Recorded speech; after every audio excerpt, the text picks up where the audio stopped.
We'll flip the next story. Should help It's you. the bonus money. It is. I think it's missing $100 though. Sometimes they stick together. Yeah. I'm sure it was a simple mistake. Yeah. Check mine. So now we got to do a whodunit. And I knew I would get content out of this. One of you sleazeballs actually took more than y'all was supposed to take from Corey. We'll uncover it later.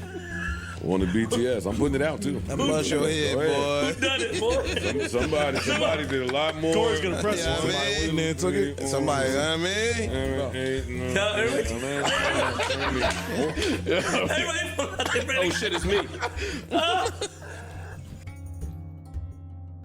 I can't believe y'all stole each other's bonus money. No, we didn't steal nobody's not- bonus they money. stole It's Corey's not gonna be. Right, I'm about to say not each other. Not each other. We didn't steal each other's. Yeah, that's gonna be bad karma. That's gonna be bad karma for y'all in 2026. Now, you already knew I was about to get my happy self on here and start speculating about anything tied to money.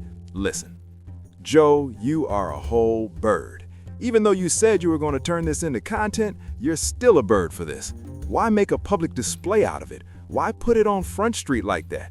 Hey, take 25 and pass it down. And of course, you started with Erickson. Shout out to Erickson. You always love applauding and saluting the people behind the scenes because, yes, they help make everything happen. I'm not disagreeing with that. I'm not denying that at all. But making it a public spectacle.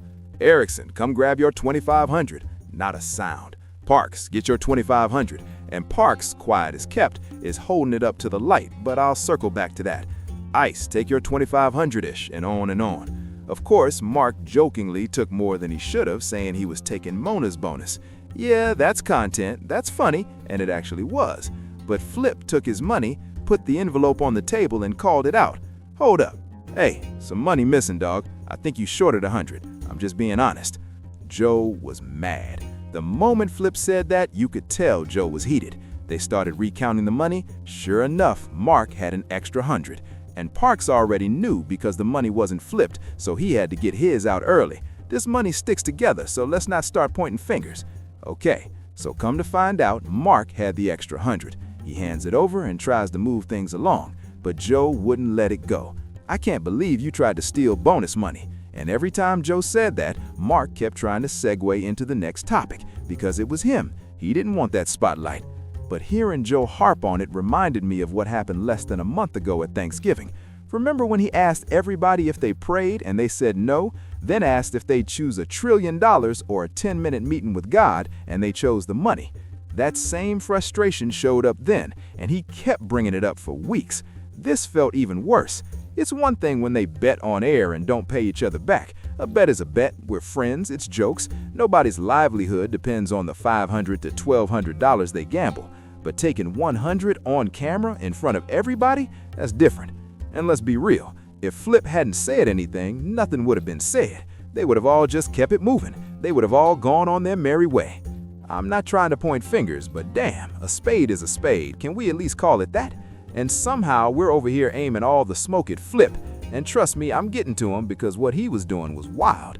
Folks are dragging Flip for begging about his bonus, but let's be honest, what was Mark doing? That's just content, right?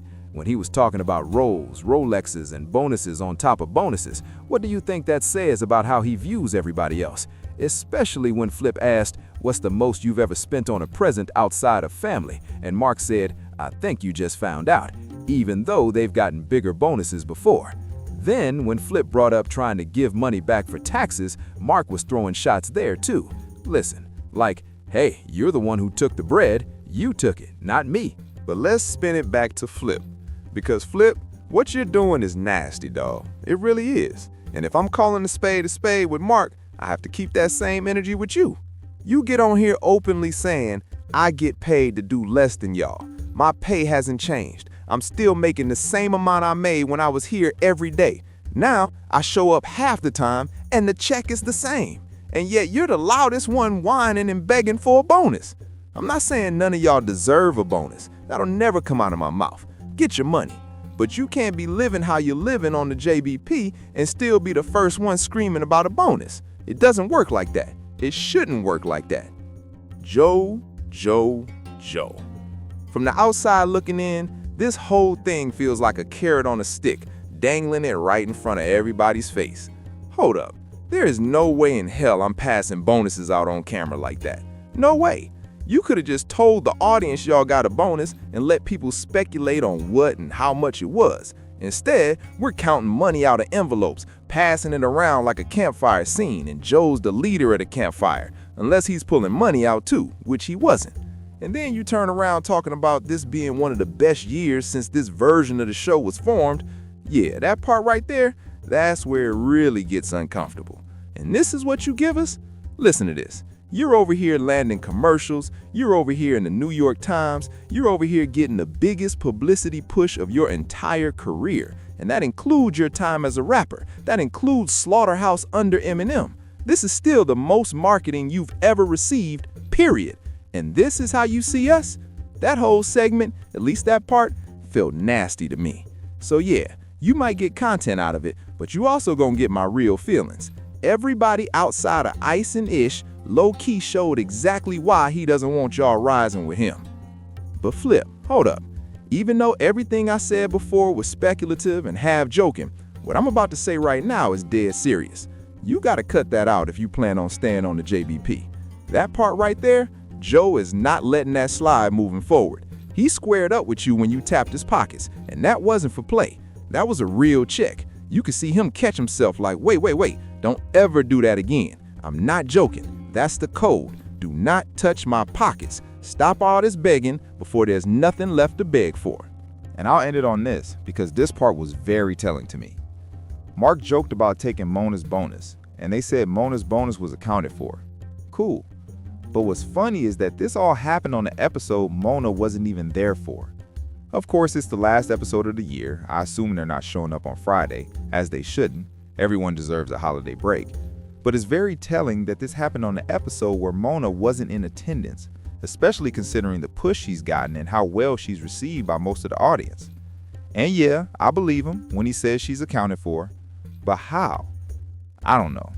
All of this is speculative on my end. I don't know what the hell I'm talking about. This is conjecture. I'm just trying to start a conversation. But I don't know, man. I feel different when money gets involved. You don't play with money. Ice joked about looking like a stripper, making it rain over people. Nah, I'd backhand somebody off instinct if they ever did that to me. People change when money enters the room, and that's wild. But y'all tell me what you think in the comments. Like the video if you liked it, subscribe if you haven't. If you already have, you know how we rock. Tap in with the Patreon, we got more content over there, and y'all have been showing out. I appreciate all the support. I'll catch y'all later. Peace.